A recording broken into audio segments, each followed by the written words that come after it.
کیا کہیں کیا بولیں؟ جب لوگ ہمارے لفظ نہیں سمجھ پاتے تو درد کیسے سمجھیں گے؟ جو ان کے الفاظ نہ سمجھ سکے وہ ان کا درد کیا سمجھیں گے؟ ہاں، اب یہ باتیں کر کے مفتیان کرام کے فتووں کو کھٹے لائن لگایا جائے گا اور کہا جائے گا کہ یہ دیکھیں جی یہ تو درد نہیں سمجھ سک رہے، ایک ماں کا بیٹا جوان مر گیا ہے، اگر وہ اس طرح کے کفریہ کلمات بول رہی ہے تو اس کے درد کو سمجھا جائے، کتنے کختے انداز میں، کتنے جو ہے وہ درد بھرے انداز میں وہ اللہ پر اعتراض کر رہی ہے۔ ہم اعتراض کو نہیں دیکھیں گے، ہم اس کے درد کو دیکھیں گے۔ میں کہتا ہوں صہیونیوں پر، ان درندوں پر اگر کوئی کافر ملک بھی حملہ کرے تو ہم اس کو بھی داد و تحسین سے نوازیں گے۔ اگر کوئی کافر ملک حملہ کرے تو ہم اس کو بھی داد و تحسین سے نوازیں گے۔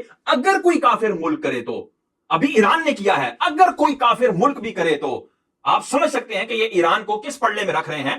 اور ایران پر تمہارا کیا فتویٰ ہے؟ رضا ذاکر مصطفی صاحب آپ اپنا فتویٰ بیان کریں۔ ایران کی جو قیادت ہے، سیاسی قیادت، وہ کون سی ہے؟ وہاں کی اکثریت وہ کن لوگوں کی ہے؟ ان پر اہل سنت کا فتویٰ کیا ہے؟ سیدی و سندی اعلیٰ حضرت امام احمد رضا خان فاضل بریلوی رحمۃ اللہ تعالی علیہ کا فتویٰ کیا ہے؟ کوئی گدھا بھی جا کے دلتیاں مارے صہیونیوں کو، ہم اسے بھی کہیں گے واہ کھوتیا کمال کر دیتی ہے۔ تو اچھا جی، آپ جب کھوتے کی تعریف کر رہے ہوں گے تو کیا آپ اس گدھے کو، اس کھوتے کو یہ بھی کہیں گے کہ بھائی یہ تم نے اسلام کا مارکا لڑا ہے، یہ تمہاری جو اس کے ساتھ لڑائی تھی، یہ جو تم نے دلتیاں ماری ہیں، یہ امت مسلمہ کی لڑائی تھی اور تم امت مسلمہ کا فرد ہے اور تو یہ دلتیاں مار کے آیا ہے، یہ تمغہ بھی دیں گے کھوتے کو؟ تو اب یہاں پر ایک سوال جو ہے وہ میں ذکر کر دیتا ہوں۔ کئی لوگ جو ہے وہ مجھ سے واٹس ایپ پر سوال کر رہے ہیں کہ مفتی صاحب دیکھیں، تاریخ کو اگر مطالعہ کیا جائے تو تاریخ کے اندر جو ہے وہ آتا ہے کہ مسلمانوں کی فلاں کافروں نے مدد کی تو مسلمانوں نے ان کی مدد لے لی، تو کافروں کے مقابلے میں ان کو فتح حاصل ہوئی، ان کافروں نے بھی ان کی مدد کی، تو اس انداز سے تو کئی چیزیں ملتی ہیں۔ اب ایک اور حضرت کا ہم آپ کے سامنے بیان چلائیں گے جو بزم خویش مفتی اعظم پاکستان ہے، اور دیکھا دیکھی لوگ بھی مفتی اعظم پاکستان ان کو کہتے ہیں،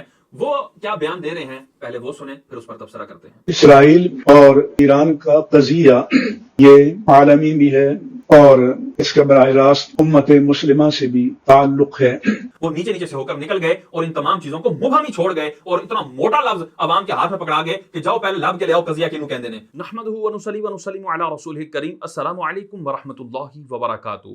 ایران اور اسرائیل کا جو آپس میں معاملہ چل رہا ہے اس کے حوالے سے، چونکہ یہ 8 مہینے پہلے بھی یہ جنگ ہوئی تھی، تو اس پر رضا ثاقب مصطفی صاحب کا ایک بیان آیا تھا، اس پر ہم نے بھی جواباً ایک بیان ریکارڈ کروایا جس کا تھمبنیل آپ کے سامنے شو ہو رہا ہے۔ تو یہ بیان اس وقت بھی وائرل ہوا اور اس کے بعد جب رضا ثاقب مصطفی صاحب کا اس موقع پر، یہ جب دوبارہ جنگ ہوئی، اس موقع پر ان کا وہی 8 ماہ پرانا بیان دوبارہ سے وائرل کیا گیا، تو اس پر ہمارا وہ جواب بھی دوبارہ سے وائرل کیا گیا۔ تو گزشتہ ایام میں جمعے کے خطبے میں رضا ثاقب مصطفی صاحب نے ہمارے بیان کا یا اس طرح کے بیانات کا جواب دینے کی کوشش کی ہے اور یہ کہا ہے کہ جی جو ہمارے الفاظ نہ سمجھ سکے وہ ہمارا درد کیا سمجھیں گے۔ پہلے یہ بیان ملاحظہ فرمائیں پھر اس پر تبصرہ کرتے ہیں۔ کیا کہیں کیا بولیں؟ جب لوگ ہمارے لفظ نہیں سمجھ پاتے تو درد کیسے سمجھیں گے؟ تو قبلہ مصطفی صاحب آپ سے عرض یہ ہے کہ یہاں پر شریعت مطہرہ کا کوئی قاعدہ بیان کریں، کوئی جزیہ بیان کریں کہ یہ دیکھیں شریعت کا مسئلہ یہ ہے، شریعت اس اعتبار سے لوگوں کے جملوں کو دیکھتی ہے، شریعت مطہرہ میں مفتی پر یہ لازم ہے کہ وہ الفاظ بھی دیکھے اور بولنے والے کا درد بھی محسوس کرے۔ اگر وہ درد محسوس نہیں کر سکتا تو مفتی کو کوئی حق نہیں ہے کہ وہ الفاظ پر فتویٰ دے۔ اگر اس طرح کا کوئی کلیہ موجود ہے، شریعت کا کوئی حکم موجود ہے، شریعت میں اس طرح کا کوئی ضابطہ رکھا گیا ہے اور مفتی پر لازم کیا گیا ہے کہ اس ضابطے کے مطابق فتویٰ دے تو پیش کریں، دلائل کے ساتھ بیان کریں کہ یہ دیکھیں شریعت مطہرہ کا مزاج یہ ہے، افتاء کا مزاج یہ ہے۔ اور بھائی جب کوئی شخص بولے گا تو اب وہ کس درد کے ساتھ بول رہا ہے، کس نیت کے ساتھ بول رہا ہے۔ اگر الفاظ صریح ہیں تو پھر نیت کو نہیں دیکھا جاتا، اس کے الفاظ پر حکم لگتا ہے، اور یہ قاعدہ تو بڑا معروف ہے کہ شریعت ظاہر پر لگتی ہے باطن پر نہیں۔ تو آپ کے جو الفاظ ہیں اسی کے اوپر شریعت کا حکم بھی مرتب ہوگا۔ اب آپ بڑے درد کے ساتھ کوئی غلط جملہ بول رہے ہوں تو اس جملے کی غلاظت یا اس کی غلطی جو ہے آپ کی درد کی وجہ سے نہیں مٹے گی۔ آپ اپنے درد کا بھی علاج کروائیں اور اس جملے کا بھی علاج کروائیں جو جملہ آپ نے غلط بولا ہے۔ آپ اپنے الفاظ کا بھی چناؤ درست کریں اور اپنے درد کو بھی صحیح محمل میں بیان کریں، تب جا کر آپ کی بچت ہو سکتی ہے۔ آپ یہ کہیں کہ جی میرا درد دیکھیں کہ وہ کس انداز سے جو ہے مسلمانوں کے بچوں کو مارا گیا، تو بھئی آپ کا درد چلے ہم کہتے ہیں کہ ٹھیک ہوگا، لیکن آپ کے جو الفاظ کا چناؤ تھا وہ کیا تھا کہ یہاں پر شیعہ کھڑے ہوئے ہیں اور اس طرف جو ہے وہ یہودی ہیں، تو آپ نے کیا مناسبت جو ہے وہ اپنے کلام کے اندر شیعوں کی رکھی اور کس انداز سے کلام چلایا تاکہ شیعوں کا جو ہے وہ دل باغ باغ ہو جائے اور شیعہ کہیں واہ جی واہ، رضا ثاقب مصطفی صاحب ہمارے حق میں بول پڑے ہیں۔ کیا آپ نے کہا کہ جی 80,000 بچوں کو مارا گیا اور ان پر ہمیں نوحہ بھی نہ کرنے دیا گیا؟ یہ ان 80,000 بچوں کا، بوڑھوں کا، جوانوں کا بدلہ لینے کے لیے کھڑی ہوئی ہے امت، جن کو پیس دیا گیا اور ان کے اوپر نوحہ بھی نہیں پڑھنے دیا گیا، پیس دیا گیا اور ان کے اوپر نوحہ بھی نہیں پڑھنے دیا گیا۔ کیا کوئی مرتا ہے تو اہل سنت اس پر نوحے کے قائل ہیں یا نوحے کو حرام قرار دیتے ہیں؟ چاہے کوئی اپنا بہت عزیز فوت ہو جائے، چاہے وہ دور کا فوت ہو جائے، کوئی بھی الغرض فوت ہو، اس کے اوپر نوحہ کرنے کی شرعن اجازت نہیں ہے۔ یہ اہل سنت کا موقف ہے۔ لیکن اس حرام فعل کو آپ نے اپنے الفاظ میں ذکر کیا کس کی مناسبت سے؟ شیعہ کی مناسبت سے، کہ شیعہ چونکہ نوحے کو اپنا جو ہے وہ ایک شعار رکھتے ہیں، یہ ان کی علامت ہے، وہ اس کو دین کا بہت بڑا رکن سمجھتے ہیں، اس کو بہت بڑا ثواب کا کام سمجھتے ہیں۔ آپ نے اس چیز کا لحاظ کرتے ہوئے آپ نے کہا جی ہمیں نوحہ بھی نہ کرنے دیا گیا، اور بھائی تمہیں نوحہ کرنے دیں ہم ان 80,000 بچوں پر؟ خدا کے بندے، اب ان الفاظ پر ہم یہی حکم نہ لگائیں تو پھر کیا حکم لگائیں؟ پھر آپ کے الفاظ کیا تھے کہ جی یہ ایران کی جنگ نہیں ہے، یہ امت مسلمہ کی جنگ ہے۔ یہ ایران کی لڑائی نہیں ہے، یہ امت کی لڑائی ہے۔ بھئی امت مسلمہ کی جنگ آپ کیسے قرار دے سکتے ہیں؟ ایک طرف کافر ہو، ایک طرف مرتد ہو، آپ کس طرح اس کفر و ارتداد کی جنگ کو امت مسلمہ کی جنگ قرار دے سکتے ہیں؟ تو یہ بھی آپ کے الفاظ انتہائی سخت تھے، قابل گرفت تھے، اس پر ہم نے گرفت کی۔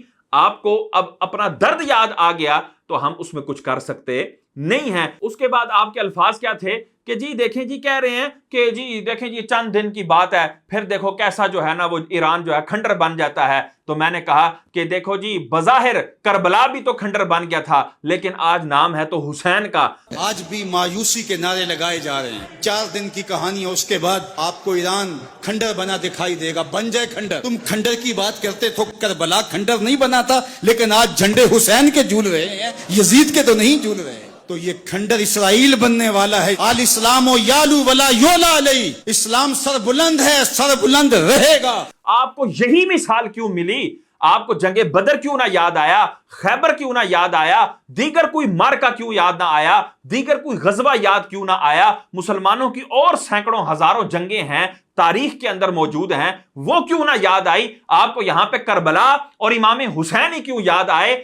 وجہ کیا تھی؟ مناسبت رکھنی تھی شیعوں کے ساتھ۔ پہلے نوحہ کا ذکر کیا جو ان کا محبوب عمل ہے، پھر اس کے بعد امام حسین رضی اللہ تعالیٰ کا ذکر کیا جو ان کے لیے بزوم خواہش اور ان کے ادعا کے مطابق ان کی محبوب ہستی ہیں، تاکہ جی شیعہ اور خوش ہو جائیں، واہ واہ واہ واہ، ہماری اس جنگ کو انہوں نے امام حسین کی جنگ قرار دے دیا اور ہمارے اس مارکے کو مارکہ کربلا کے ساتھ تشبیہ دے دی، اور پھر جو ہم کھنڈر بن رہے ہیں اس کو کربلا کے جو ہے وہ بظاہر جو شہداء تھے اس کے ساتھ تشبیہ دے دی کہ جس طرح وہاں پر بظاہر نقصان ہوا تھا، ایران کا جو بظاہر نقصان ہے وہ بھی کربلا کی مثل ہے، اور جو تمغہ لینے کے لیے وہ مر رہے تھے، تڑپ رہے تھے تم سے، تم نے وہ تھوک کے حساب سے ان کو دے دیا۔ تو اب بھی کہتے ہو کہ جو ہمارے الفاظ نہ سمجھ سکے وہ ہمارا درد کیا سمجھیں گے؟ اور بھائی تمہارے الفاظ پر ہم حکم لگائیں گے، تمہارا درد جو بھی ہو اپنے درد کو اپنے پاس رکھو، اور شریعت کے مطابق اس درد کو اگر آپ نے لوگوں کے سامنے لانا ہے تو شریعت کے دائرے میں رہ کے لاؤ۔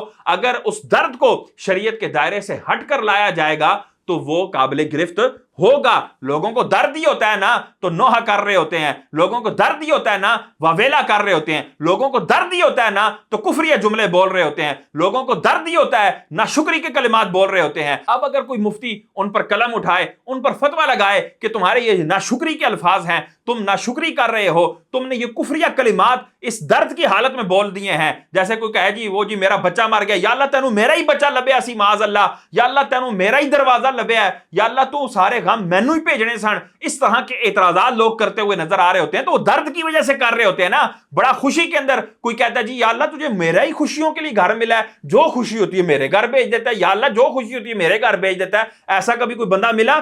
خوشی پر کوئی ایسی نہیں بات کرتا, غم پر اور درد پر یہ ایسی باتیں کی جاتی ہیں. تو اب اگر کوئی مفتی صاحب کہیں گے کہ یہ آپ کا کفریہ جملہ ہے یا آپ نے اللہ پر اعتراض کیا ہے, اس کی وجہ سے آپ کافر ہو گئے ہیں, دائرہ اسلام سے خارج ہو گئے ہیں, لہذا کلمہ پڑھ کر مسلمان ہو. وہاں پر رضا ثاقب مصطفی صاحب بیچ میں ٹپک پڑیں گے, کہیں گے جو ان کے الفاظ نہ سمجھ سکے وہ ان کا درد کیا سمجھیں گے. ہاں, اب یہ باتیں کر کے مفتیان کرام کے فتووں کو کھڈے لائن لگایا جائے گا اور کہا جائے گا کہ یہ دیکھیں جی یہ تو درد نہیں سمجھ سک رہے. ایک ماں کا بیٹا جوان مر گیا ہے, اگر وہ اس طرح کے کفریہ کلمات بول رہی ہے تو اس کے درد کو سمجھا جائے. کتنے کرختے انداز میں, کتنے جو ہے وہ درد بھرے انداز میں وہ اللہ پر اعتراض کر رہی ہے. ہم اعتراض کو نہیں دیکھیں گے, ہم اس کے درد کو دیکھیں گے. اور خدا کے بندے اس طرح کی باتیں کرو گے تو یہ تمہاری باتیں ذرا برابر ویلڈ نہیں ہوں گی. جب تم الفاظ بولو گے ان پر شریعت کے مطابق گرفت ہوگی. میں کہتا ہوں صہیونیوں پر, ان درندوں پر اگر کوئی کافر ملک بھی حملہ کرے, اگر کوئی کافر ملک بھی حملہ کرے تو ہم اس کو بھی داد و تحسین سے نوازیں گے. اب ان کے اس جملے پر غور کیجئے گا. اگر ان صہیونیوں پر, ان درندوں پر کوئی کافر ملک, اگر کوئی کافر ملک حملہ کرے تو ہم اس کو بھی داد و تحسین سے نوازیں گے. اگر کوئی کافر ملک کرے تو, ابھی ایران نے کیا ہے, اگر کوئی کافر ملک بھی کرے تو آپ سمجھ سکتے ہیں کہ یہ ایران کو کس پڑلے میں رکھ رہے ہیں. ابھی ان کو کفر کا فتویٰ یاد نہیں آ رہا. اگر کوئی کافر ملک کرے تو جب کافر ملک کرے گا تو یہ اس کو بھی داد و تحسین سے نوازیں گے. یہ تو پھر ایران ہے. اور ایران پر تمہارا کیا فتویٰ ہے؟ رضا ثاقب مصطفی صاحب آپ اپنا فتویٰ بیان کریں. ایران کی جو قیادت ہے, سیاسی قیادت, وہ کون سی ہے؟ وہاں کی اکثریت وہ کن لوگوں کی ہے؟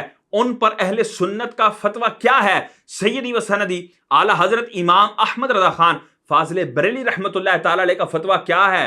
وہاں کے لوگ جو یہ مانتے ہیں کہ مولا کائنات علی المرتضیٰ جو ہیں وہ تمام انبیاء سے افضل ہیں, معاذ اللہ ثم معاذ اللہ, اور حضرت عائشہ صدیقہ رضی اللہ تعالیٰ عنہا پر تہمت لگاتے ہیں. ان پر کیا حکم ہے؟ قرآن پاک کو تحریف شدہ, اس کے اندر حذف چیزیں مانتے ہیں معاذ اللہ کہ کچھ آیات نکال دی گئی ہیں. اس طرح کے عقیدہ رکھنے والوں پر کیا حکم ہے؟ اسی طرح صحابہ اکرام کی تکفیر کرنے والوں پر کیا حکم ہے؟ شیخین کی تکفیر کرنے والوں پر کیا حکم ہے؟ صحابہ پر تبرہ کرنے والے, ان کو گالیاں دینے والے, ان کو سب و شتم کرنے والوں پر کیا حکم ہے؟ آپ نے کہا اگر کوئی کافر حملہ کرتا تو ہم اس کو بھی داد و تحسین سے نوازتے.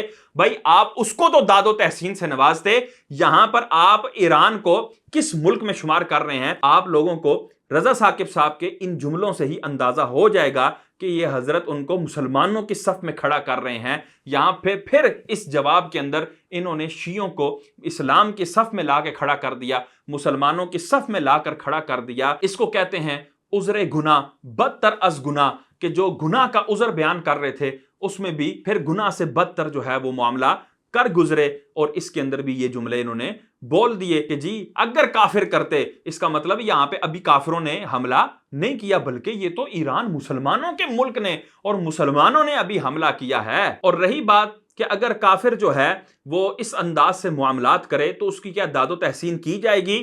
رضا ثاقب مصطفی صاحب آپ کے لیے پھر سے ایک سوال آپ کی خدمت میں پیش ہے کہ شریعت مطہرہ کا کوئی کلیہ بیان کریں, کوئی جزیہ بیان کریں, کوئی شرعی حکم بیان کریں جس میں یہ واضح ہو کہ اگر کافر مسلمانوں کی مدد کرنے کے لیے آ جائے, کافر جو ہے وہ مسلمانوں کی مدد کر دے تو اس کو داد و تحسین سے نوازا جائے گا, اس کی جو ہے نا واہ واہ کی جائے گی. یہ شرعی حکم ہے کیا؟ شریعت مطہرہ میں اس کی گنجائش ہے یا نہیں ہے؟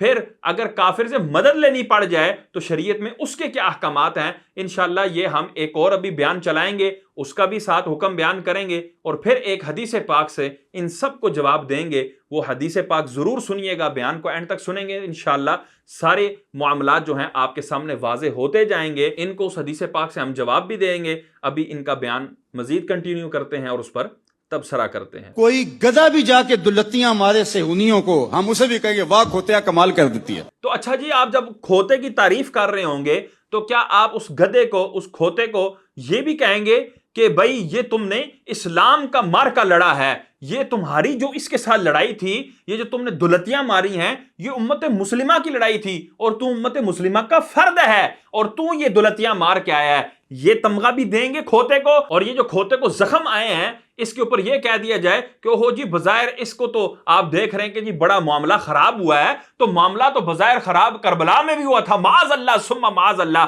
تو اس طرح ریلیٹ کرو گے کربلا کو اور اس معاذ اللہ اس کھوتے کو یہ تمغے دو گے؟ تو یہاں پر ایک جانور کے لیے آپ کو یہ باتیں سماعت پر سکل کا باعث بن رہی ہیں، آپ کو عجیب لگ رہا ہے۔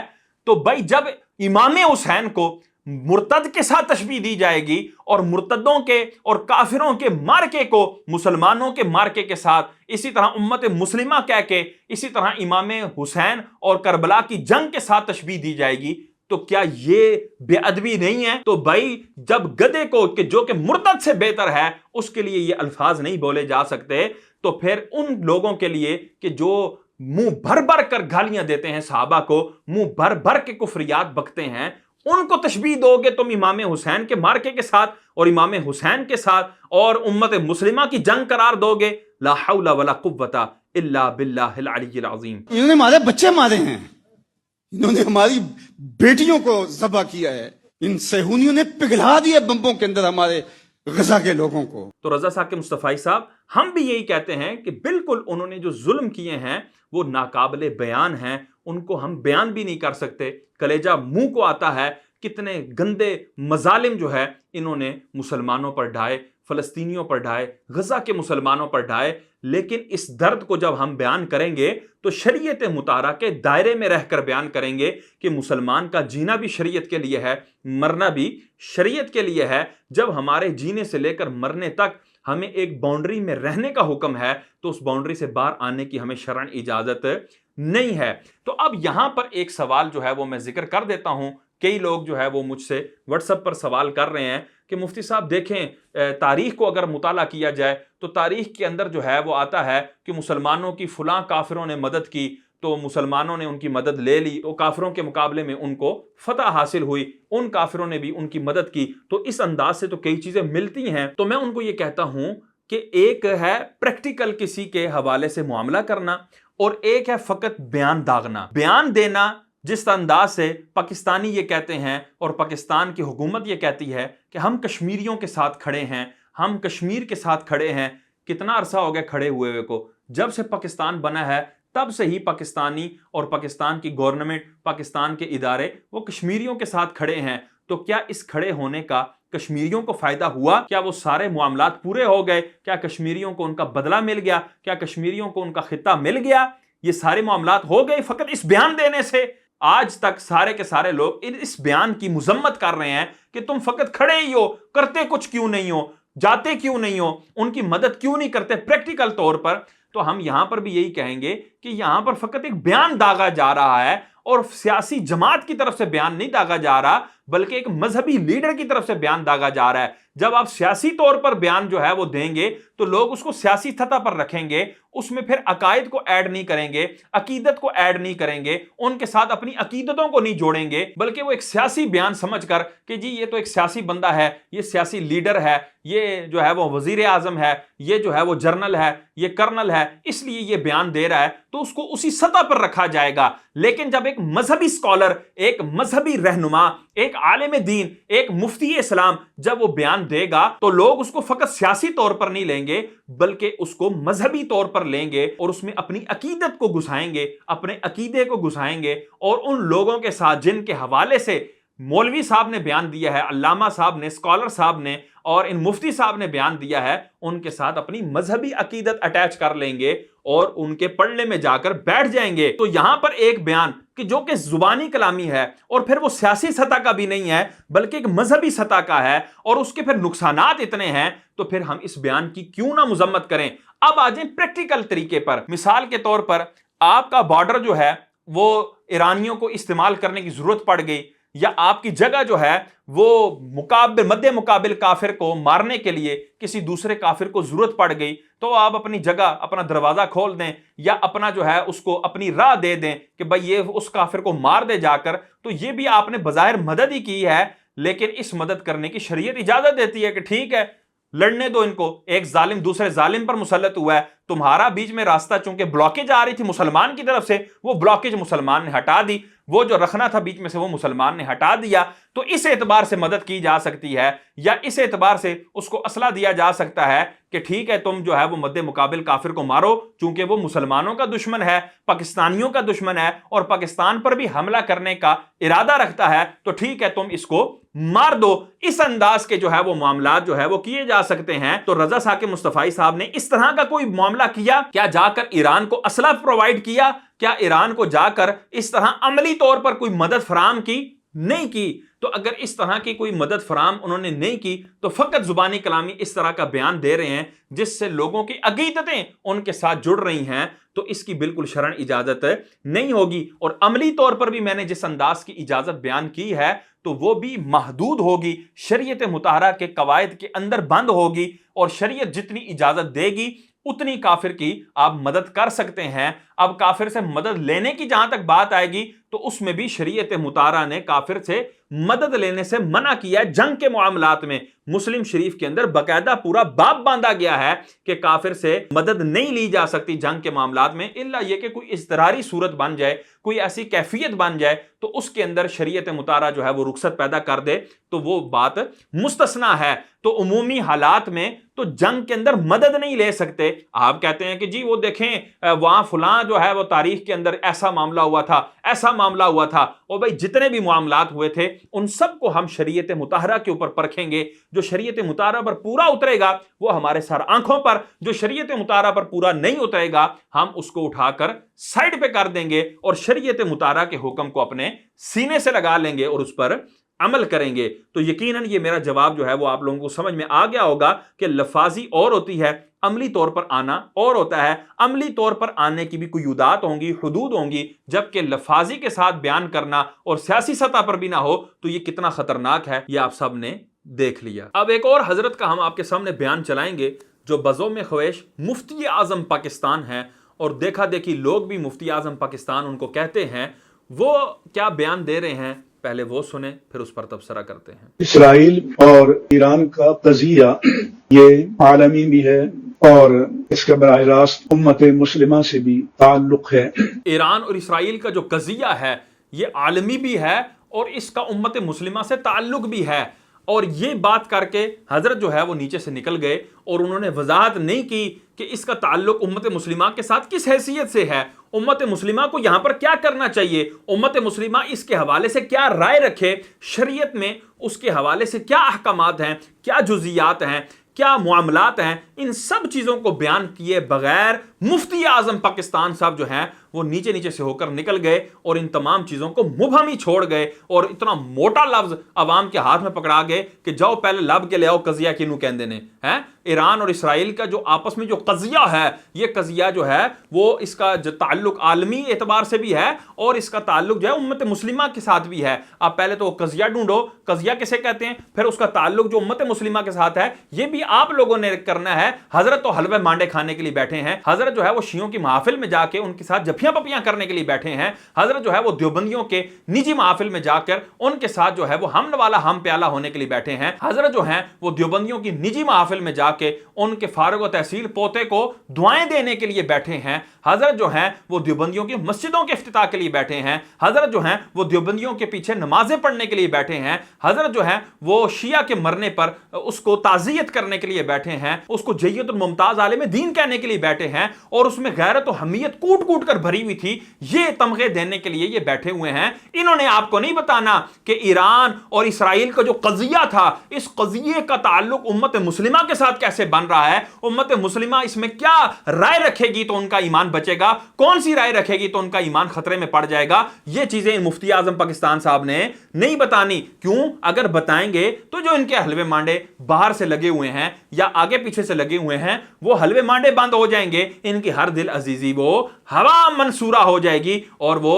جاتی رہے گی۔ اور آگے دیکھیں حضرت مزید کیا تلقین کر رہے ہیں کہ جس طرح میں گونگا ہوں اس طرح تم لوگ بھی گونگے ہو جاؤ۔ ہمارے ہاں عام طور پر لوگ ہر بات کو مسلکی تناظر میں دیکھتے ہیں، مگر میں اپنے نوجوان علماء سے ہمیشہ کہتا ہوں کہ آپ چیزوں کو وسیع تر تناظر میں دیکھا کریں، کیونکہ ہم جس دنیا میں رہ رہے ہیں اس سے ہم کٹ کر اور الگ تھلگ ہو کر نہیں رہ سکتے۔ لوگ جو ہیں وہ ہر چیز کو مسلکی تناظر میں دیکھتے ہیں، یعنی یہ لوگوں کا کام ہے، عام عوام کا کام ہے کہ وہ ہر چیز کو مسلک کے ساتھ جوڑ دیتے ہیں، یعنی دوسرے لفظوں میں شریعت کے ساتھ جوڑ دیتے ہیں، اور اس میں وہ شریعت کا حکم تلاش کرنے لگ جاتے ہیں کہ ہمارے لیے شریعت کا حکم کیا ہے۔ اور میں نوجوان علماء سے بھی کہوں گا، بھائی جب لوگ کرتے ہیں تو علماء کو آپ کو کہنے کی کیا ضرورت ہے؟ یہ تو عوام کا معاملہ تھا نا، آپ عوام تک محدود رہتے، آپ علماء سے کیوں مخاطب ہو گئے؟ لیکن یہاں پر حضرت کہیں گے میں علماء سے بھی، نوجوان علماء سے، حضرت یہ نوجوان مجھے کہہ رہے ہیں، نوجوان علماء سے میں کہوں گا کہ ہر چیز کو مسلک کے ساتھ نہ جوڑ دیا کرو، وسیع تر تناظر کے اندر چیزوں کو دیکھا کرو۔ اب میں مسلم شریف کی حدیث پاک رضا صاحب کے مصطفی صاحب کے ابھی آگے رکھنے لگا ہوں، اور یہ جو حضرت بیٹھے ہوئے ہیں مفتی اعظم بزوم خویش، ان کے سامنے بھی رکھنے لگا ہوں کہ اس حدیث پاک کا مطلب بیان کر دیں، اور حضور سرور کونین صلی اللہ تعالی علیہ وسلم نے اس کو کس تناظر میں دیکھا ہے، ذرا یہ تناظر بھی بیان کر دیں۔ صحیح مسلم شریف کے اندر 4700 نمبر حدیث پاک ہے، جامع ترمذی کے اندر 1558 نمبر، سنن ابی داود کے اندر 2732 اور سنن ابن ماجہ کے اندر 2832 نمبر حدیث پاک ہے۔ صحیح مسلم شریف کے اندر جو حدیث پاک ہے میں اس کا متن جو ہے وہ پڑھ دیتا ہوں کہ حضور سرور کونین صلی اللہ علیہ وسلم کی حدیث پاک حضرت عائشہ صدیقہ طیبہ طاہرہ رضی اللہ تعالی عنہا سے مروی ہے، قالت خرج رسول اللہ صلی اللہ تعالی علیہ وسلم قبل بدر، کہ حضور سرور کونین صلی اللہ علیہ وسلم جنگ بدر کے لیے نکلے۔ اب آپ کو پتا ہے کہ معرکہ بدر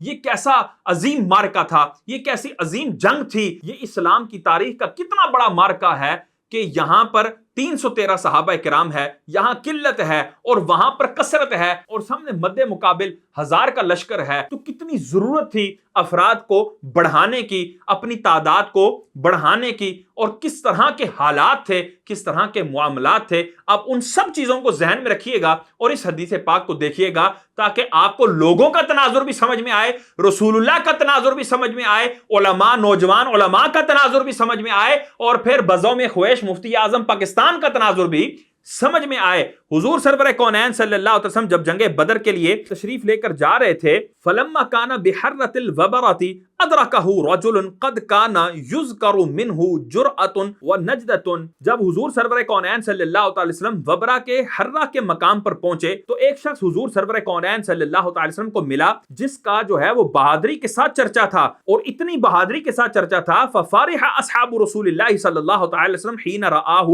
کہ جب اصحاب نے اس کو دیکھا تو اصحاب جو ہے اس کے آنے سے خوش ہوئے، یعنی وہ شخص اتنا دلیر تھا، اتنا مجاہد تھا، اتنا شجاع تھا کہ جب وہ آیا تو صحابہ کرام کو خوشی ہوئی کہ چلو ہماری ٹیم کے اندر، ہماری جنگ کے ان افراد کے اندر اس بندے کا بھی شمار ہو جائے گا، اور ہم پھر کافروں کے مقابلے میں لڑیں گے، اور چونکہ اس کا چرچا ہے، اس کا شہرہ ہے کہ یہ بندہ بہت بہادر ہے، یہ کئی لوگوں کو جو ہے وہ مار گراتا ہے، تو اس طرح جو ہے وہ کافروں کے اوپر ایک دبدبہ بھی آئے گا۔ ان تمام باتوں سے صحابہ کرام کو خوشی ہوئی۔ لیکن اب آگے دیکھو حضور سرور کونین صلی اللہ علیہ وسلم سے اس نے کیا عرض کی، حضور نے کیا فرمایا؟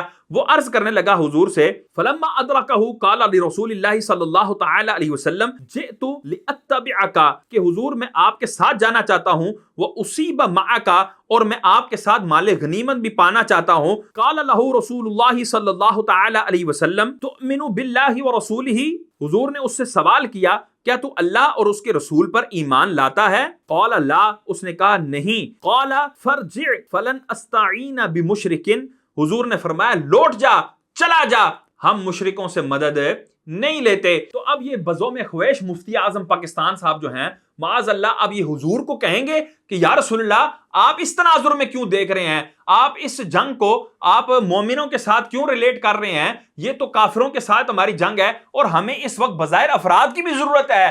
اب ہمارے جب لشکر کے اندر یہ بندہ آ جائے گا تو اس کی خود کے اوپر، یعنی وہ جو ٹوپی پہنی ہوگی، اس نے جنگی لباس جو پہنا ہوگا، اس کے اوپر تو یہ نہیں لکھا ہوگا کہ یہ ایمان والا ہے یا نہیں ہے، یہ کافر ہے یا مرتد ہے یا کون ہے، اس کے اوپر تو کچھ بھی نہیں لکھا ہوگا، یہ ہماری صف میں ہونے کی وجہ سے یہ ہمارا قرار پائے گا اور ہماری جماعت میں کثرت ہوگی۔ پھر جب لوگوں کو پتہ لگے گا سامنے والوں کو کہ یہ تو فلاں بندہ ہے، یہ تو جو ہے وہ لاشیں بچھا دیتا ہے، تو ان کے اوپر رعب بھی طاری ہوگا۔ تو اس لیے اس کو ایمان کے ساتھ آپ کیوں جوڑ رہے ہیں؟ اس کو ایمان کے تناظر میں آپ کیوں دیکھ رہے ہیں؟ معاذ اللہ ثم معاذ اللہ۔ اور یہ تناظر پیش کرو گے اور اس انداز سے تم شریعت مطالعہ پر گفتگو کرو گے، اس انداز سے تم اسلام اور کفر کے معاملے میں گفتگو کرو گے، وہاں پر یہ مشورے دو گے حضور سرور کونین صلی اللہ تعالی علیہ وسلم کو، ہرگز نہیں۔ حضور سرور کونین صلی اللہ تعالی علیہ وسلم نے بھی یہاں پر اسلام کے تناظر کو دیکھا، تو ہم پر بھی لازم ہے کہ ہم ہر چیز کو اسی تناظر میں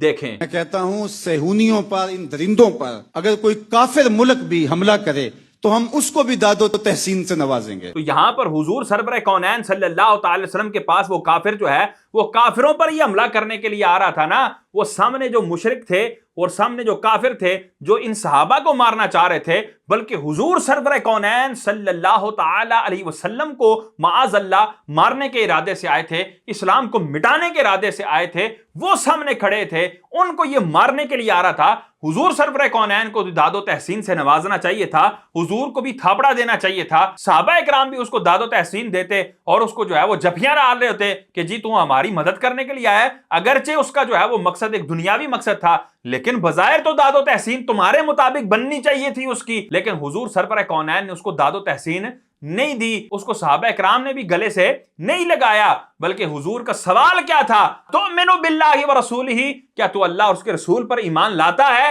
کیا تو مومن ہے؟ تو اس نے کہا نہیں، تو حضور نے کہا چلا جا، ہم مشرکوں سے مدد نہیں لیتے۔ تو اس طرح کا رویہ کافروں کے ساتھ رکھا جائے گا، دین دشمنوں کے ساتھ رکھا جائے گا، اور اس سے بھی زیادہ سخت رویہ مرتدین کے ساتھ رکھا جائے گا۔ تو یہاں پر اس حدیث پاک میں، مسلم شریف کے حدیث پاک میں، جامع ترمذی میں بھی موجود ہے، سنن ابن ماجہ میں موجود ہے، دیگر اور کتب احادیث میں بھی حدیث پاک موجود ہے۔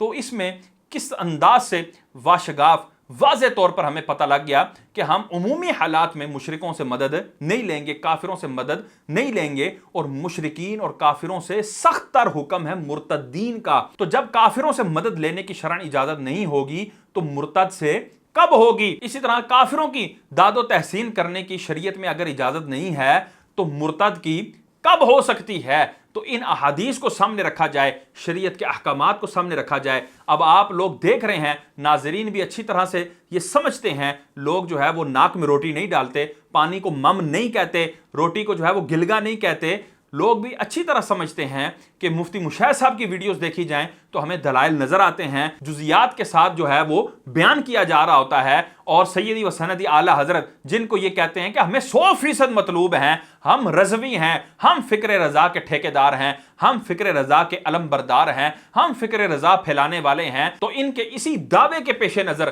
ہم نے فتاوی رضویہ کے بھی جزیات پیش کیے، لیکن ان سب کو سانپ سونگا رہا اور اب بھی ان کو سانپ سونگا ہوا ہے۔ تو یہ ان تمام باتوں کے جواب نہیں دے سک رہے اور نہ قیامت تک دے سکیں گے۔ ان کا جواب ایک ہی بنتا ہے، اور وہ یہ ہے کہ میں اپنے ان تمام افعال سے توبہ کرتا ہوں، رجوع کرتا ہوں، کلمہ پڑھتا ہوں، اور اس انداز سے معاملات کریں گے تب ان کی جان چھوٹے گی، لیکن یہ ابھی تک اس طرح کے معاملات نہیں کر رہے۔ تو اے بزوم خویش مفتی اعظم پاکستان، ہم ان تمام چیزوں کو مسلک کے ساتھ جوڑیں گے، شریعت مطہرہ کے ساتھ جوڑیں گے۔ آپ کے جو نوجوان مفتی ہیں نا، آپ ان کو یہ تلقین کریں، ہمیں اس طرح کی تلقین نہ کریں، یہ مداہنت کی تلقین آپ اپنے پاس رکھیں، ہم اس طرح کے مداہن نہیں بن سکتے۔ اللہ تبارک و تعالی ہمیں مداہنت سے بچائے، اللہ تبارک و تعالی ہمیں اس طرح کے حق کو چھپانے سے بچائے، اور اللہ تبارک و تعالی ہمیں گونگا شیطان بننے سے بچائے۔ اللہ تبارک و تعالیٰ سے دعا ہے، اللہ تبارک و تعالیٰ ہمیں شریعت مطہرہ کے مطابق اپنے اقوال، اپنے افعال کرنے کی توفیق عطا فرمائے۔ آمین بجاہ النبی الامین صلی اللہ تعالی علیہ وسلم۔